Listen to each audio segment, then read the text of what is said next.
Saudi अरब और Dubai यानी UAE अरब इमारात के बीच जंग सी छिड़ चुकी है।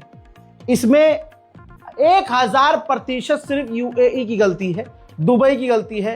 अगर आप पहले से मुझे देख रहे हैं तो आपको अच्छे से पता है। सूडान के अंदर जो नरसंहार हुआ उसमें यूएई का ही हाथ था। सूडान का सोना, सूडान का तेल, सूडान की जमीन पर कब्जा करके खेतीबाड़ी करवा के सूडान का सारा अनाज तक लूटने वाला, लेने वाला ये यूएई है, कौड़ियों के दाम। ये खुलासा हो चुका है। यमन के अंदर जो फसाद डलवा रहा था उसमें यूएई का सीधा नाम आया। अब इन कुछ बातों से सऊदी अरब किलस गया और किलसना बनता भी है।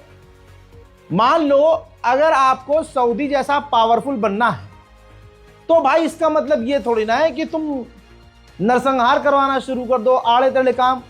ऊपर से इजराइल से नॉर्मलाइजेशन करके बैठा है यूएई और सारे फैश और गंदे काम वहां हो रहे हैं यूएई में। अब सऊदी भी खुद उल्टे सीधे काम करता है, लेकिन अगर यूएई सऊदी को नीचा दिखाने के लिए और सऊदी से ज्यादा ताकतवर बनने के लिए ऐसी हरकत करेगा तो सऊदी अरब तो चिढ़ेगा ही। अब दोनों के बीच इतना टकराव हो गया है कि देखिए आपकी स्क्रीन पर स्पेशल पॉडकास्ट में डोनाल्ड ट्रंप का करीबी एनवॉय एक बहुत बड़े चैनल पर जाता है और अपने मुंह से कह रहा है कि इस वक्त सऊदी अरब यूएई पर हमलावर है, हर तरह से यूएई को नुकसान पहुंचा रहा है। देखिए सूडान और यमन के मामले में ये दोनों डील कर सकते हैं, बात कर सकते हैं, लेकिन सऊदी अरब यूएई पर हमलावर है। हजरात, इस अमेरिकी सेनेटर ने यह भी कहा कि सऊदी अरब आगे नहीं जा रहा है, पीछे जा रहा है, तरक्की नहीं कर रहा है, वो बैकवर्ड हो रहा है। और सऊदी अरब यूएई पर हमलावर इसलिए है क्योंकि यूएई ने इजराइल के साथ नॉर्मलाइजेशन किया हुआ है। वहीं यही अमेरिकी सेनेटर यूएई पहुंचकर यूएई के राजा से भी, प्रधानमंत्री से भी मिले हैं। तो 2 दिन पहले जो ये खबर चल रही थी कि वहाँ के जो बादशाह हैं मर रहे हैं, कैंसर हैं, मरने वाले हैं या मर गए हैं, क्लियर हो गया है कि वो सही सलामत है। हजरात, वहीं जो इजराइल का पूर्व प्रधानमंत्री है उसका बयान भी आ गया है। उसने पता है क्या कहा है कि तुर्की ईरान से ज्यादा खतरनाक है। तुर्की, पाकिस्तान, सऊदी अरब और कुछ अरब देशों के साथ मिलकर एक सुन्नी अलायंस बना रहा है और खतरनाक ताकत बना रहा है, जो कि आने वाले समय में इजराइल के लिए बहुत बड़ा, ईरान से भी बड़ा खतरा है। हजरात, ज्यादा क्योंकि इतना क्लियर आपको समझ में नहीं आएगा तो मैं एक्सप्लेन कर देता हूं। इस व्यक्ति ने आगे ये भी कहा कि हर 10 में से 7 फिलिस्तीनी हमें मारना चाहते हैं। मेरे दोस्तों, इस वजह से कहा जा रहा है कि मतलब यही वो आदमी है जिसने तुर्की को ईरान से भी ज्यादा खतरनाक बता दिया है। वहीं पहला रमजान है, अरब जो है मिडिल ईस्ट हमसे एक दिन आगे चल रहा है, तो ऑब्वियसली वहां कल पहला रोजा था। तो पहली रमजान को ही इजराइल ने गाजा के अंदर एक फिलिस्तीनी को शहीद कर दिया। फ्रांस के राष्ट्रपति इमैनुअल मैक्रोन ने कहा है कि जो फ्रांसीसी नागरिक इजराइल की तरफ से लड़ रहे हैं उन फ्रांसीसी सैनिकों को, नागरिकों को जेनोसाइडर नहीं कह सकते। सोचिए, गाजा के अंदर 18,500 फिलिस्तीनियों को इलाज की जरूरत है मुल्क से बाहर किसी दूसरी जगह जाकर इलाज कराने की, लेकिन इजराइल ने सिर्फ 250 लोगों को अब तक फिलिस्तीन से बाहर जाकर इलाज करने की इजाजत दी है। इजराइल का घटियापन आप देखिए।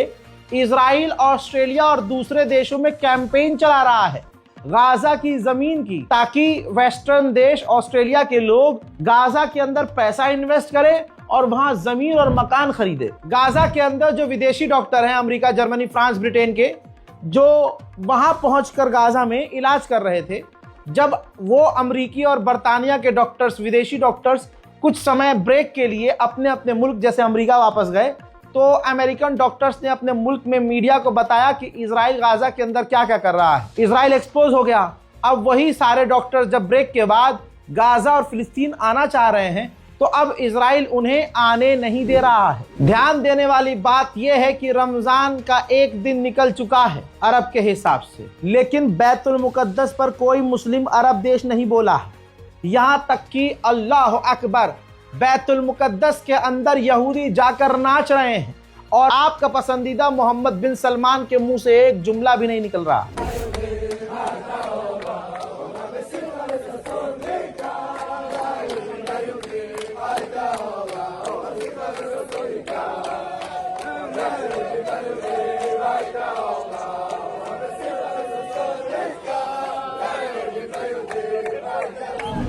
रमजान मुबारक है और ऐसे में इजराइल जुल्म ना करे और हर साल नया जुल्म ऐड ना करे, ऐसा हो नहीं सकता।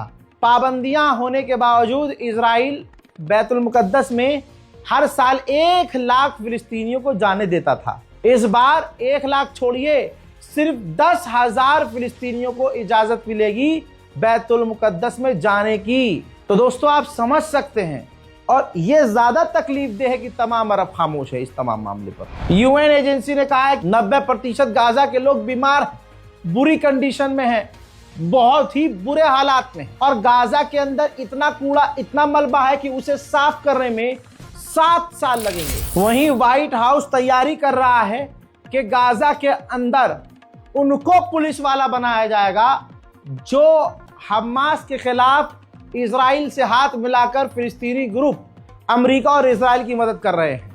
उनको ही हथियार देगा, उनको ही पुलिस की नौकरी देगा, पुलिस बनाकर गाजा के अंदर उनको तैनात करेगा। गाजा के अंदर इजराइल और अमेरिका ने खतरनाक से खतरनाक हथियार टेस्ट किए हैं जो अब दुनिया में नजर आ रहे हैं, कई देश खरीद भी रहे हैं। डोनाल्ड ट्रंप का बेटा अपनी एक टेक कंपनी को इजराइल की ड्रोन बनाने वाली कंपनी से मर्ज करने वाला है, मिलाने वाला है, दोनों को मिलाकर एक कंपनी बनाने वाला है, जिस कंपनी ने, इजराइल की कंपनी ने गाजा के अंदर हथियार टेस्ट किया था। मेरे दोस्तों, मुस्लिम अरब देश की खामोशी का, मोहम्मद बिन सलमान की खामोशी का असर कुछ यूं है कि एक बार फिर से इजराइल ने ऐलान किया 495 एकड़ नॉर्थ वेस्ट की जमीन वेस्ट बैंक में कब्जा करने का। अब जो ये 495 एकड़ जमीन का कब्जे का ऐलान है, इसके अंदर आर्कियोलॉजिकल साइट, जो टाउन गांव है इस वेस्ट बैंक में, सबस्तिया में, जो ऑक्यूपाइड टेरिटरी है। भाई 1947 से पहले इस्लामिक इतिहास की जो वहां इमारत है उस इलाके में आ रही है, और इजराइल जब यहां कब्जा कर लेगा तो वो भी जमीन, वो भी इमारत इजराइल के हाथ में जा रही है। मेरे दोस्तों, इजराइल के फाइनेंस मिनिस्टर ने कहा कि हम फिलिस्तीन स्टेट का रास्ता खत्म कर रहे हैं और हम एनकरेज कर रहे हैं, गाजा और फिलिस्तीन के लोगों को मजबूर कर रहे हैं कि वो अपना इलाका छोड़कर चले जाएं। उनके पास यही एक रास्ता है।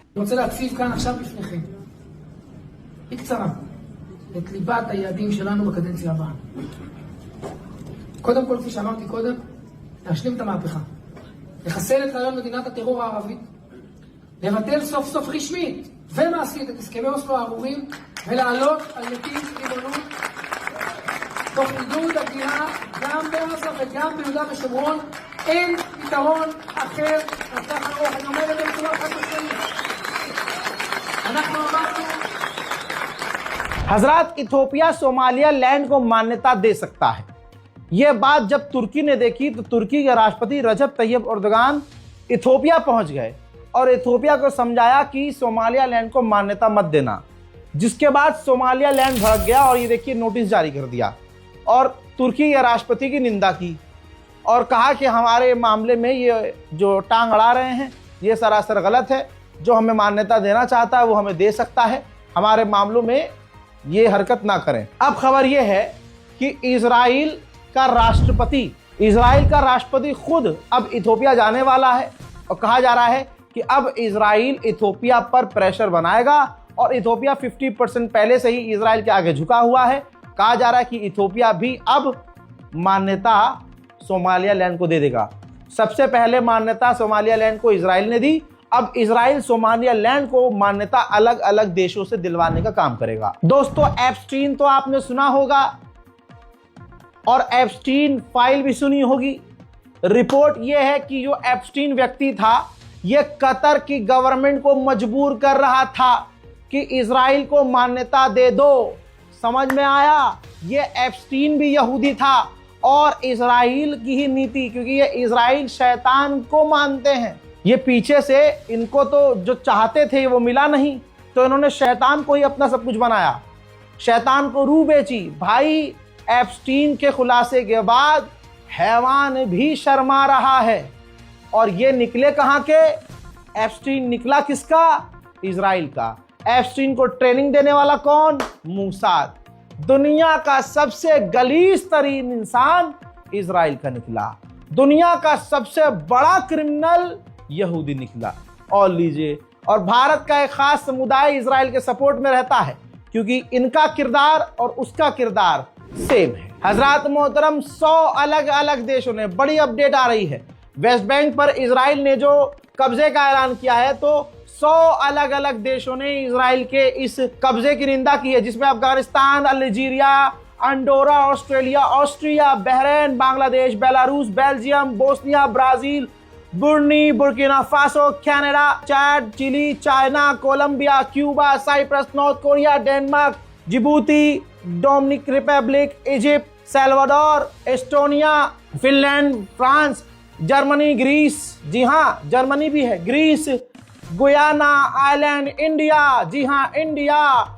टट्टी खोरो, पैखाना खोरो, देख लो अपना मुल्क पूरी तरह से इजराइल के खिलाफ है। India, Indonesia, Ireland, Italy, Japan, Jordan, Kuwait, Kyrgyzstan, Latvia, Lebanon, Liberia, Lithuania, Luxembourg, Malaysia, Maldives, Malta, Mali, Mauritania, Mauritius, Mexico, Montenegro, Morocco, Mozambique, Namibia, Netherland, New Zealand, Niger, Norway, Oman, Pakistan, Philippines, Poland, Portugal, Qatar, South Korea, Russia, San Marino, San Tome, Saudi Arabia, Senegal, Slovakia, Slovenia, Somalia, South Africa, Spain, Sri Lanka, Sudan, Sweden, Switzerland, Syria, Sierra Leone, Tajikistan, Tanzania, Gambia, तुर्की, Uganda, UAE, United Kingdom, उरुगे, वेनेटुआ, Venezuela, Vietnam, Yemen, Zimbabwe. इन तमाम देशों ने खुल्लम खुल्ला, 100 देशों ने खुल्लम खुल्ला Israel के West Bank पर कब्जे की निंदा की है। ऑस्ट्रिया और वेटिकन सिटी ने बोर्ड ऑफ पीस में शामिल होने से इनकार करके ट्रंप को झटका दे दिया है। इजराइल का एक सैनिक फ्रेंडली फायर में अंदर ही अंदर खुद ही खेल रहे थे, गोलीबारी कर रहे थे, एक दूसरे के साथ बंदूक से खेल रहे थे, ठा ठा ठा, खत्म। हजरात, इजराइल का आप आतंक देखना चाहते हैं तो एक कहानी सुनिए, ये सच्ची है, कल की घटना है। इजराइल ने लेबनान के एक व्यक्ति को फोन किया, सिविलियन था वो, आतंकवादी नहीं था। फोन किया और कहा कि हम तुम्हें मारने वाले हैं, अगर तुम अपने परिवार के साथ मरना चाहो तो अच्छी बात है, और अगर परिवार के बिना अकेले मरना चाहो तो घर से बाहर आ जाओ। लेबनान का व्यक्ति, वो व्यक्ति जिसको फोन आया था, वो बाहर निकला, गाड़ी में बैठा, थोड़ा दूर गया, एक जगह रुका, इजराइल ने मिसाइल दागी और खत्म कर दिया। तो आप समझ सकते हैं कि इजराइल का आतंक कितना खतरनाक है। मेरे दोस्तों, उधर इजराइल, ईरान का थोड़ा सा अपडेट आया मेरे पास। इजराइल ये कह रहा है कि अमेरिका हमें ग्रीन लाइट दे सकता है कि तुम ईरान की मिसाइल सिटीज पर हमला कर दो, और इजराइल इस वक्त पूरी तरह से रेड अलर्ट पर है और तैयारी कर रहा है ईरान पर हमला करने की। हजरात, अब ईरान ने भी कंफर्म कर दिया, ईरानियन ऑफिशियल कह रहे हैं कि अभी भी अमेरिका और हमारे बीच डिफरेंस बहुत ज्यादा है, गैप बहुत ज्यादा है, जो भरना मुश्किल है और लगता है ये डील नहीं हो पाएगी। मेरे दोस्तों, इस रिपोर्ट को जल्दी जल्दी शेयर कीजिए, अपनी दुआओं में हमें याद रखिए। इस बारकोड का इस्तेमाल करके गाजा और फिलिस्तीन की मदद के लिए आगे आइए, ताकि गाजा के अंदर हम खाना पानी, सहरी और इफ्तार का कुछ ज्यादा कुछ नहीं, लेकिन थोड़ा बहुत तो कर सके, कम से कम बच्चों के लिए कर सके। इतने मुर्दे हम हो चुके हैं, इतना हमारा ज़मीर मर चुका है कि हम अपनी मौज मस्ती के लिए सब कुछ पूरा खर्चा करेंगे, दिखावे के लिए। जहां शादी में 4 आइटम से काम हो सकता है, वहां हम 20 आइटम सिर्फ दिखावे के लिए। और जो बच्चे गाजा में भूखे प्यासे हैं, जो बेचारे ऐसी फाके वाली जिंदगी गुजार रहे हैं, उनका घर नहीं है, छत नहीं है, कुछ नहीं है उनके पास, और न खाना है उनके पास, तो हम उनकी इफ्तारी और सहरी का इंतजाम नहीं कर सकते, क्योंकि वो दिखेगा नहीं ना किसी को। हम समझ रहे हो, यहां तो हम चंदा अगर 500 रुपए देते हैं तो सोचते हैं कि मस्जिद के पंखे की किसी पंखड़ी पर हम अपने पूरे वालिद समेत नाम लिख दें। अगर मस्जिद में चंदा हम देते हैं तो हमें तो ये चाहिए कि मशीन पर, अगर पानी की मशीन लगवाई है तो दादा परदादा बाप समेत अपना भी नाम लिखवा दें। ये है भाई हमारी असलियत। बहरहाल जो ईमान वाले हैं, मेरी बात सीधा दिल से दिल तक उनके लिए है। इस बारकोड का इस्तेमाल कीजिएगा। अगर बारकोड काम ना करे, बारकोड के नीचे अकाउंट डिटेल है, बैंक ट्रांसफर डायरेक्ट आप कर सकते हैं गाजा और फिलिस्तीन की मदद के लिए। इस रिपोर्ट को शेयर कीजिए, अपनी दुआओं में हमें याद रखिए। जय हिंद।